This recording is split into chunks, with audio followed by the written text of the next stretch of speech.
Well, hey guys, this should be the first lecture for the semester. We have some questions we might want to ask before we dive into what music is comprised of. And so the question is, what is music? Well, even before what is music, we want to back up even further. We know that music has to do with sound. Okay, let's start from the beginning if we can, or as far close to the beginning as makes sense. We have five senses. Remember, we're swimming through a sea of energy here. We have five senses: touch, taste, smell, sight, which takes up about 80% of your brain power to digest sight for most of us. And of course, the one that we really want to deal with here is hearing. Um, a question we probably would want to ask is music biological, meaning genetic, or is it cultural, something that we have invented? Both can affect change in humanity. Okay. Um, Fire was invented probably, or domesticated, I guess you could say, 70,000 years ago. And the result is our brains get bigger and our teeth get smaller. That's cultural because it was a learned thing. Okay. But it certainly influenced how we developed. So some things are going to be genetic in music, we'll find, and some things are going to be cultural. Well, all right. So we have sound. That's what we're going to deal with. These critters right here. Um, Sound, for definition, is divided into three parts. For a scientific definition, we have a vibrating object, which does not make sound by itself, not according to this definition anyway. Then you have a vibrating object, and then you have to have a medium that carries those vibrations, like air or water or something else. And that's part two. Part three would be a receiver, which would be your ears. Okay. Um, then when that loop is complete, we have officially sound. Sound at sea level travels about 727 miles per hour, about 1150 feet per second. And as far as sound goes, humans can hear as low as 20 beats per minute, or second, 20 beats per second, up to about 20,000 beats per second for a healthy young human. For those of you who listen to loud music, sorry, probably a little less, maybe up to 16,000 or even less if it's really bad. Some animals can hear lower than that. We think elephants can hear up to five vibrations per second through their feet, even. And then, of course, some animals like dogs can hear up to 50,000 vibrations per second, or bats can hear up to 100,000 vibrations per second. Obviously, sound can be very useful for, like the bats, for example, they echolocate, and like radar in essence. And it's much like because of binaural hearing. The sound is over here. We hear it, boom, it hits one ear, and in a split second later, it hits the other ear. Our brain automatically adjusts and says, "Oh, okay, because of the difference in sound, the sound is coming from that direction." Now, is it possible to develop directional hearing with just one ear? Yes. I'll give you an example. The same concept works for vision. We have binocular vision. The concept is that you have two pictures coming into your brain. Your brain compares the two, and that's how you are able to determine depth perception, especially beyond 6 feet. Within 6 feet, one eye could do pretty well. I thought for a long time that if you did not have two eyes, that you would not be able to have depth perception beyond 6 feet. And I had a student challenge me on that, and so I did some research, and guess what? They were right. It is possible to develop depth perception beyond 6 feet. It takes a lot of time and practice, but it can be done, and it's not as good as when you have two eyes or two ears. So you can develop some directional indication by hearing with just one ear, but it takes time and practice. Okay. Um, we know that all cultures around the earth have music with melody and beats. Other things, that's not so clear. And things like harmonies, that's kind of an anomaly, really. But every culture has melodies and beats, and music with beats in it. Um, And so sometimes these different sounds, they sound like, now we're going to be even more basic. We'll back up again and say we have two sounds. They play together. One pairing of two sounds sounds good. We would say that sounds consonant. Another pairing of two different sounds grouped together sounds bad. We would call that dissonant. And so, actually, I should tell you the study of the physical characteristics of sound is called acoustics. And we like to give Pythagoras credit for developing acoustics. He was a math genius, and yes, that's a squared plus b squared equals c squared. Well, okay, as it turns out, just about a year ago or so, they discovered a tablet with the Pythagorean theorem on there that was 1,500 years older than Pythagoras. So guess what? He didn't invent it, but he sure knew how to use it and what it meant. Okay. Well, Pythagoras did an experiment like a good scientist. He took a set of two strings. Everything's identical. The strings are identical. The tension is identical. The only thing that's different is the length. And to make it measurable, he started with very simple ratios. So you have one string, a whole string, and then you take another string, it's exactly half. Otherwise, they're identical. The result was an interval, the octave. Ba-ba-da-ba-dum, bum, ba-bum, ba-ba-ba-dum. That octave is the most fundamental interval worldwide. Every culture has it and basically recognizes the importance of it. That ratio is 1/2. But Pythagoras didn't stop there. He did some more experiments with 2/3, 3/4, 4/5. Each one of these sounded pretty good, and we wind up with intervals that we recognize, fifths, fourths, okay? And it wasn't until we get to the 7th, 8th simplest ratio. So we start with simplest ratio is 1/2, and then they get more complicated, 3/4, 4/5, etc. And the more complicated, once we get to about 7, 8, 9, like 9/10, for example, all of a sudden he said these sound bad. They sound dissonant. So Pythagoras laid down this law. The first 7 intervals are consonant. Everything else is dissonant. And we followed those laws, and we couldn't write music with dissonance in it, or at least very little dissonance, for a long time, and then for about 1,500 years. And then guess what? We found out that dissonance is actually, whether it sounds good or bad to your ear, is determined by exposure, what you're exposed to. That's cultural. Well, where does it change? I can't tell you exactly. Okay. But I can tell you that right now that when you listen to music, you listen to music that your ancestors would listen to and called it noise. Okay. So that bar on where dissonance is keeps moving. So it is subjective. Okay. What else should we tell you about? Of course, there are other elements to music, of course, but these are not necessarily universal, like harmony is a great example. Structure, that's a little foggy. I mean, we can assume most cultures have pretty fair structure, but at any rate, what is structure? You have an idea.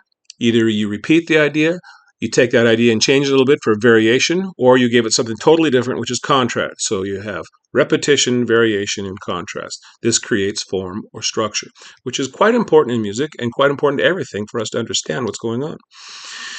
Okay, so we have these sounds, and we think, okay, are we the only critters on Earth that can do this? Depends on what exactly you're talking about. If it's genetic, that means that regardless of what a person is exposed to, when you grow up, you would make those sounds again because it's written into your code. Most animal noises are genetic. Bird noises, whatnot.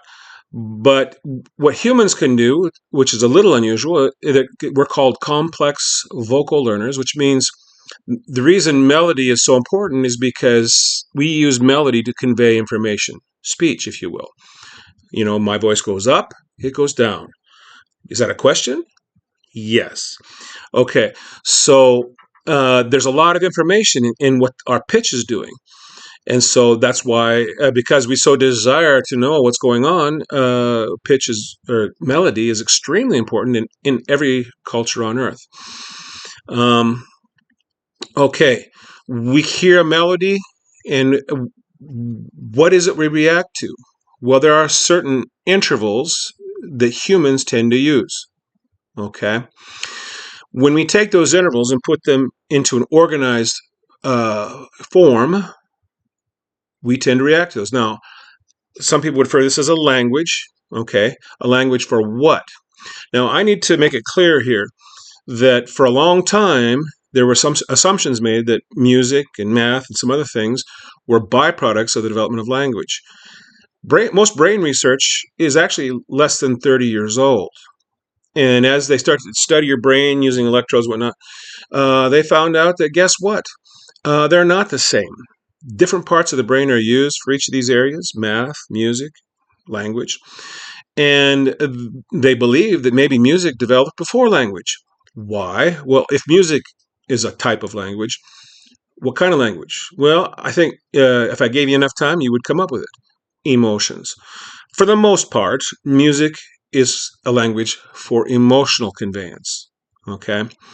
Not to say there isn't music that is devoid of emotions. We have some music that is pretty devoid of emotions, yes, but that is not the dominant situation.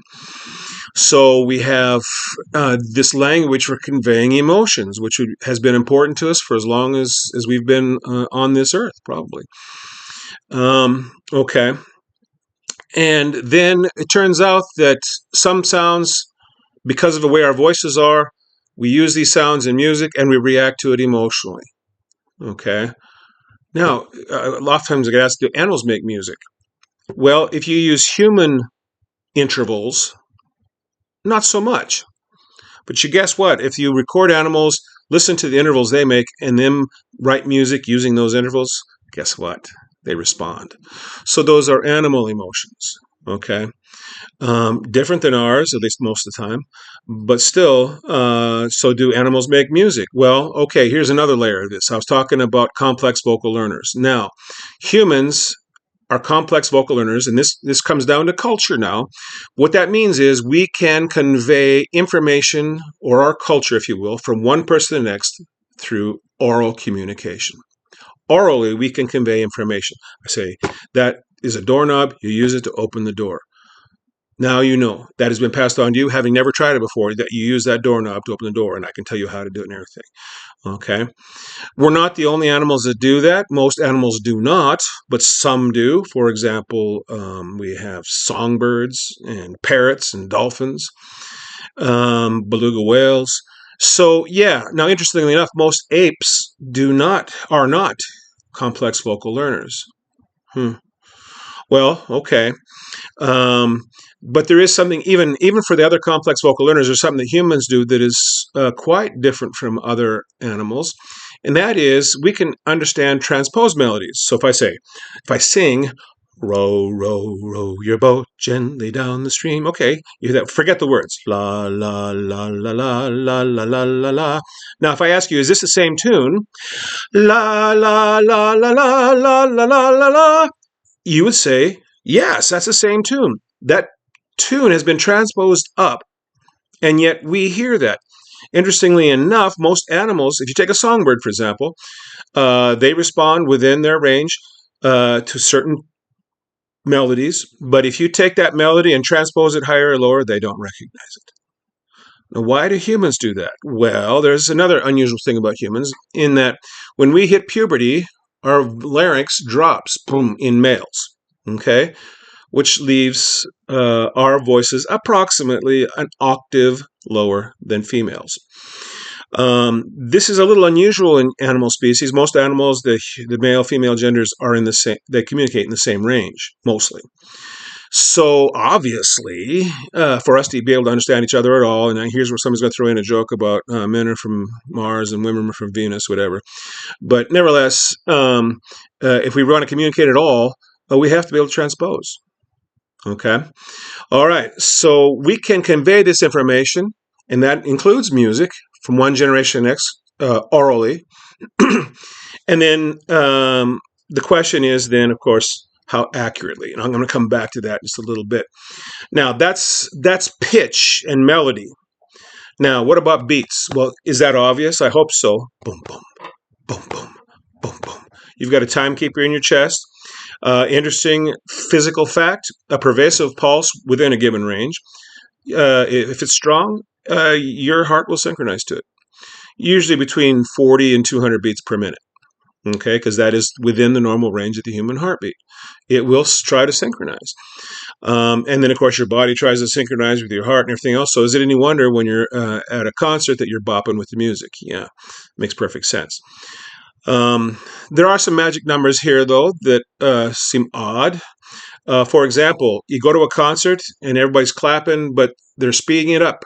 They're trying to speed up the band, or the opposite. They're clapping along and they're slowing down. They're trying to slow down the band. Well, they studied this, and it turns out that if you want people to clap in rhythm synchronized, 92 beats a minute. I don't know why. That's just the magic number. So if you want people to stay together, the easiest, not to say it's not possible with higher, faster or slower beats, but the easiest one would be 92 beats a minute. Now, what about studying? You've heard all this talk about studying the Mozart and make you smart or stuff like that. I don't know if that's true. In fact, the studies they did show that it's not really what kind of music you listen to, but the tempo, how fast the beats are in that music. And if you want to retain more information while studying, you want music that goes about 1 beat per second. Da, da, da, da. I'm a little fast. Da, da, da. Anyway, something close to that. Okay. If you have music that's about 60 beats per minute, you will retain more information after you study. Who knows? I don't know why, but that's true. And for you workout buffs in there, you've probably know that music can sometimes help you work out. That is true. You think, oh, I'll go faster, faster. Okay. That is true up to about 140 beats per minute. And interestingly enough, at 140 beats per minute, the human body uses it's a 7% more efficient usage of oxygen at that tempo. Wow. Well, no wonder it can help, okay? But you think, oh, well, if that's good, maybe faster is even better. No. The benefits you gain drop off as you get faster, 150, 160, 170, whatever. It's 140 is the magic number. So those are some magic numbers for beats. Okay, what else should I say very quickly to you?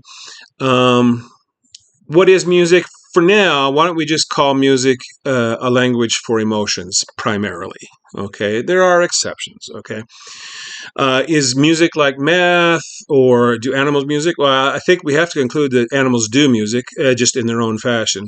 Okay, no, math and music use different parts of the brain. Now, obviously, when you do music, is music like language? There are places where it overlaps because there are words in music, but primarily, music uses different parts of the brain than language. So they're different. Okay. Well, okay, at a point where we have to decide that we've left the genetic realm, the biological realm, and we're in the cultural realm. It can affect us, and I mentioned fire earlier. How long has it been around for us? Well, okay, I suspect it's been around since the very beginning because parts of it are certainly genetic. But then, what evidence do we have of music being a little more sophisticated type of music being around? Well, okay. Let's see. 1,000 years ago, the notation system that we use was invented by Guido Monaco d'Arezzo, and that allowed us to be more precise in writing pitches. Okay, makes it easier to transmit that information from generation to generation. We can now look at music and know pretty much exactly how it should sound 1,000 years ago. Wow, that's because he invented that notation system, a written language for music. But we've been trying to do it much longer than that. Neumes, which are the predecessors to notes, date back to almost 3,000 years from here to almost 1,000 BC, 800 BC-ish probably. Okay, but we have instruments that are older than that. We have instruments that are at least 40,000 years old. So, and that certainly would imply a cultural influence. So is music genetic or is it cultural? Yes. Okay. So at the point that it becomes cultural, I guess that's what this class is for. And we're trying to use it to convey something, probably emotions most of the time, but not always. We do have some significant exceptions there. And our next lecture will be about the elements of music. Okay. Thanks, guys.